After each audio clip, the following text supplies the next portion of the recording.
പ്രിയ സജ്ജനങ്ങളെ, സദനമസ്കാരം. ഏകാത്മതാ സ്തോത്ര പഠനം തുടരുകയാണ്. 4-ാമത്തെ ശ്ലോകത്തെക്കുറിച്ചാണ് നാം ഇന്നലെ മുതൽ ചർച്ച ചെയ്യുന്നത്.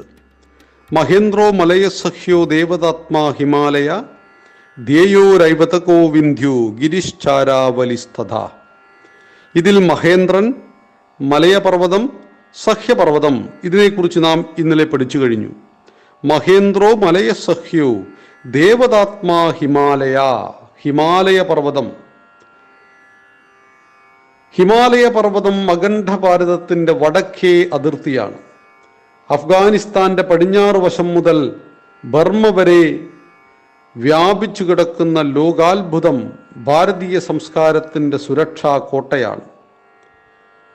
ഭഗവതി പാർവതിയുടെ അച്ഛനായി പുരാണങ്ങളിൽ പറയപ്പെടുന്ന ഈ ഗിരിരാജൻ വന്യമൃഗങ്ങളുടെയും മഞ്ഞിൻ്റെയും പുണ്യനദികളുടെയും ഉത്ഭവസ്ഥാനം കൂടിയാണ് ഹിമാലയം. കൈലാസം, ബദ്രിനാഥ്, കടാസ്രാജ് പോലെ നിരവധി പുണ്യതീർത്ഥങ്ങളുള്ളതുമായ ഹിമാലയ ശൃംഗം കവികളുടെയും കലാകാരന്മാരുടെയും ചിരന്തര പ്രേരണ സ്രോതസ്സാണ് എന്നറിയുക. ഹിമാലയത്തിൻ്റെ മകളാണ് പാർവതി ദേവി. ഭഗവാൻ പരമേശ്വരൻ്റെ കൈലാസം ഹിമാലയത്തിലാണ്. മാനസ സരോവരം ഹിമാലയത്തിലാണ്. ഹിമാലയം സമാരഭ്യ യാവതിന്ദു സരോവരം തം ദേവതമിതം ദേശം ഹിന്ദുസ്ഥാനം പ്രജക്ഷതേ.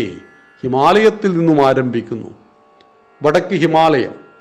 ആ ഹിമാലയത്തിൽ നിന്നും ആരംഭിക്കുമ്പോൾ ആ ഹിമാലയം ആയിരക്കണക്കിന് കിലോമീറ്ററുകൾ വ്യാപിച്ചു കിടക്കുന്ന പർവ്വത നിരയാണ് എന്നറിയുക. ഭഗവാൻ പരമേശ്വരൻ്റെ ഭാര്യ പാർവതി ദേവിയുടെ പൂർവകഥ സതി. ദക്ഷ പ്രജാപതിയുടെ മകൾ സതി. സതിക്ക് മഹേശ്വരനോട് പ്രണയം തോന്നുന്നു. സ്വന്തമായിട്ട് വീടില്ലാതെ കൈലാസത്തിലെ പാറയ്ക്ക് മുകളിൽ താമസിക്കുന്നവൻ, അതുപോലെ ചുടലഭസ്മം ധരിക്കുന്നവൻ, കഴുത്തിൽ പാമ്പിനെ ധരിക്കുന്നവൻ എന്നൊക്കെയായിരുന്നു അച്ഛനായ ദക്ഷപ്രജാപതിയുടെ ആരോപണങ്ങൾ. ഒട്ടും ഇഷ്ടമായിരുന്നില്ല ഭഗവാനെ. മഹാവിഷ്ണു മാത്രമേ ശരിയുള്ളൂ എന്ന് വിശ്വസിച്ച ഒരാൾ, ഓം നമോ ഭഗവതേ വാസുദേവായ, ഓം നമോ നാരായണ എന്ന് മാത്രമേ ഉച്ചരിക്കാൻ പാടുള്ളൂ എന്ന് വാശി പിടിച്ച ആൾ. പക്ഷേ മകൾ പ്രണയിച്ചതോ അച്ഛനൊട്ടും ഇഷ്ടമല്ലാത്ത ആളെ തന്നെ പ്രണയിച്ചു. ഒടുവിൽ മകളുടെ നിർബന്ധത്തിന് വഴങ്ങി പരമേശ്വരനെ കൊണ്ട് കല്യാണം കഴിപ്പിച്ചു കൊടുക്കുകയാണ്. ഉമയെ പരമേശ്വരൻ സ്വന്തമാക്കുന്നു. ഇനി മുതൽ നീയും ഞാനുമായി യാതൊരു ബന്ധവുമില്ല എന്ന് ഉമയോട് അച്ഛൻ പറയുന്നു. കാലങ്ങളേറെ കഴിഞ്ഞു. ദക്ഷപ്രജാപതി ലോകപ്രശസ്തമായ ഒരു യാഗം നടത്തി. ആ യാഗത്തിൽ എല്ലാ ലോകത്തു നിന്നും ആളുകളെ ക്ഷണിച്ചു. മുഴുവൻ ദേവന്മാരെയും ക്ഷണിച്ചു. അസുര രാജാക്കന്മാരെയും ഗന്ധർവന്മാരെയും യക്ഷന്മാരെയും ക്ഷണിച്ചു. പക്ഷേ പരമേശ്വരനെ മാത്രം ക്ഷണിച്ചില്ല. മകളായ ഉമയെയും ക്ഷണിച്ചില്ല. നാരദ മഹർഷിയിൽ നിന്ന് യാഗത്തെക്കുറിച്ചുള്ള വിവരം ഉമയറിഞ്ഞു. അവൾ അക്ഷമയായി. അവൾ പരമേശ്വരനോട് പറഞ്ഞു, അച്ഛൻ ഇങ്ങനെ മഹായാഗം നടത്തുന്നു, നമുക്കവിടെ പോകാം. പരമേശ്വരൻ പറഞ്ഞു, ക്ഷണിക്കാതെ പോകരുത്. സന്തോഷമുളവാക്കുന്ന യജ്ഞങ്ങളിൽ ക്ഷണിക്കാതെ സാന്നിധ്യമരുത്. ആ സമയത്ത് ഉമ പറഞ്ഞു, എൻ്റെ അച്ഛൻ ഒരു ചടങ്ങ് നടത്തുമ്പോൾ എന്നെ എന്തിനു ക്ഷണിക്കണം? ഞാൻ അച്ഛൻ്റെ മകളാണ്. പല പല ന്യായവാദങ്ങളും പറഞ്ഞുകൊണ്ട് ഉമ അവിടെ പോകുവാൻ പരമേശ്വരനെ നിർബന്ധിച്ചു. ഒടുവിൽ പരമേശ്വരൻ പറഞ്ഞു, ഞാൻ വരുന്നില്ല, ഭഗവതിക്ക് ഇഷ്ടമാണെങ്കിൽ പോവാം. അങ്ങനെ ഭഗവാന്റെ സമ്മതത്തോടുകൂടി തന്നെ യജ്ഞശാലയിലേക്ക് കയറി ചെല്ലുകയാണ് ഉമ. യജ്ഞശാലയുടെ വാതിൽക്കലിൽ കാലെടുത്തു വെച്ചതും അലർച്ചയുണ്ടായി ദക്ഷപ്രജാപതിയുടെ. നിൽക്കവിടെ, ആര് പറഞ്ഞു നിന്നോട്? ഒരിക്കലും നിന്റെ മുഖം കണ്ടുപോകരുത് എന്ന് ആഗ്രഹിക്കുന്നവനാണ് ഞാൻ. അതുകൊണ്ട് നീ നിന്റെ ചുടഭസ്മം പൂശുന്ന ഭർത്താവിൻ്റെ അരികിലേക്ക് പോയിക്കൊള്ളുക. ഈ കൊട്ടാരമോ നിന്റെ അമ്മയോ അച്ഛനോ ആയിട്ട് നിനക്ക് യാതൊരു ബന്ധവുമില്ല. സമസ്ത ലോകവും നിൽക്കുമ്പോൾ ദേവന്മാർക്ക് മുന്നിൽ വെച്ച് ഇത്രയും ക്രൂരമായ പദപ്രയോഗം നടത്തി ദക്ഷപ്രജാപതി.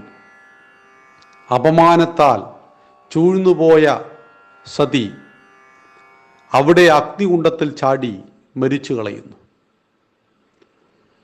തൻ്റെ ഭാര്യ അഗ്നികുണ്ഡത്തിൽ ചാടി മരിച്ചു എന്നറിഞ്ഞ പരമേശ്വരൻ രുദ്രരൂപത്തെ അവതരിച്ചുകൊണ്ട് അവിടെ സന്നിഹിതനാവുകയും അവിടെ വെച്ച് തന്നെ ദക്ഷപ്രജാപതിയെ കൊല്ലുകയും ചെയ്യുന്നു.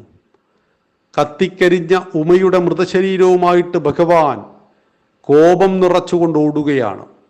ഭഗവാന്റെ ഓരോ കാലടിയിലും ഭൂമി കിടുകിടെ വിറക്കാൻ തുടങ്ങി.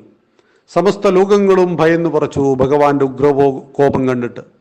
ദേവന്മാരെല്ലാം ഓടി മഹാവിഷ്ണുവിനരികിലെത്തി വിഷ്ണുവിനോട് പറഞ്ഞു, എന്തെങ്കിലും പരിഹാരം ചെയ്യണം.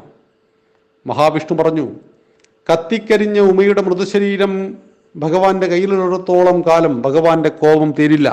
അതുകൊണ്ട് ഞാനിതാ സുദർശന ചക്രത്തെ വിട്ടുകൊണ്ട് ആ മൃതശരീരത്തെ 51 കഷ്ണങ്ങളാക്കാൻ പോകുന്നു. 51 കഷ്ണങ്ങളായിട്ട് പരമേശ്വരൻ്റെ കയ്യിൽ നിന്നും ഉമയുടെ മൃതശരീരം ചിതറിത്തെറിച്ചു വീണു. അത് അഖണ്ഡ ഭാരതത്തിൻ്റെ 51 കേന്ദ്രങ്ങളിൽ വീണു, സ്ഥലങ്ങളിൽ വീണു. അതാണ് 51 ശക്തിപീഠങ്ങൾ അഥവാ 51 ദേവീക്ഷേത്രങ്ങൾ. അത് കന്യാകുമാരിയിൽ ഒരു ഭാഗം വീണു. യോനി ഭാഗം പതിച്ചത് കന്യാകുമാരിയിൽ. അവിടെയാണ് കന്യാകുമാരി ദേവീക്ഷേത്രം. കന്യാകുമാരിയിൽ പോയിട്ട് നമ്മൾ പ്രാർത്ഥിച്ചാൽ, കുട്ടികളില്ലാത്തവർക്ക് പ്രാർത്ഥിക്കുവാനുള്ളതാണ് കന്യാകുമാരിയിലെ സങ്കല്പം പ്രധാനമായും എന്ന് മനസ്സിലാക്കുക. ഇങ്ങനെ മഹത്തരമായ സങ്കല്പങ്ങളെക്കുറിച്ച് പറയുമ്പോൾ കന്യാകുമാരി തപസ് ചെയ്യുന്നത്, കന്യാകുമാരി ദേവി തപസ് ചെയ്യുന്നത് കൈലാസനാഥനെയാണ്. ഹിമാലയത്തിലാണ് കൈലാസം, മാനസ സരോവരം. ആ ഹിമാലയത്തിൽ നിന്നാണ്, ഭാരതത്തിൻ്റെ വടക്കുഭാഗത്ത് ഹിമാലയത്തിൽ നിന്നാണ് ഗംഗാ നദിയടക്കം ഉത്ഭവിക്കുന്നത്. ഗംഗയെക്കുറിച്ച് പറയുമ്പോൾ നമുക്കത് വിസ്തരിച്ച് പഠിക്കാം. അപ്പം നമ്മൾ ഇന്ന് പഠിച്ചത് ഹിമാലയത്തെക്കുറിച്ചാണ്. മഹേന്ദ്രൻ മലയനും സഹ്യനെക്കുറിച്ചും പഠിച്ചു. ദേവതാത്മാ ഹിമാലയ പഠിച്ചു. മറ്റു പർവ്വതങ്ങളെക്കുറിച്ച് നമുക്ക് നാളെ സംവദിക്കാം. നന്ദി, നമസ്കാരം. വന്ദേ മാതരം.